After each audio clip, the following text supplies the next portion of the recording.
নমস্কার, আমি শাস্ত্রী শুভঙ্কর তালুকদার, আলিপুরদুয়ারে বাড়ি। তো আপনাদের নতুন একটি টোটকা বলছি।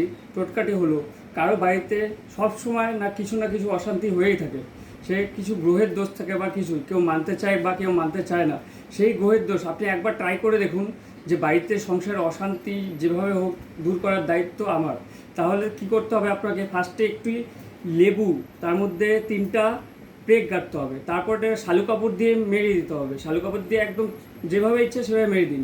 মেরে দেওয়ার পর সেটিকে আপনার যে কোনো বাড়ির গাছের গোড়ায় পুঁতে দিন। পুঁতে দিয়ে রাত্রেবেলা 3টে মন্ত্র আছে, ওং শ্রীং ত্রিং ভাবা, ওং ত্রিং শ্রীং ভাবা, ওং ত্রিং শ্রীং ভাবা। ঘুমানোর আগে এই মন্ত্র 3বার বলে বালিশের মধ্যে 3টে টোকা দিয়ে ঘুমাবেন, আর আপনার কাজ সাকসেস হতে বাধ্য। ইভেন একটি অফারে আমি 5 মিনিটের জন্য ফ্রিতে হাত দেখছি। 5 মিনিটের জন্য ফ্রি অফ কস্ট, সবার জন্য ফ্রিতে হাত দেখছি। তো যারা যারা হাত দেখাতে ইচ্ছুক চলে আসবেন, ঠিক আছে? ওকে।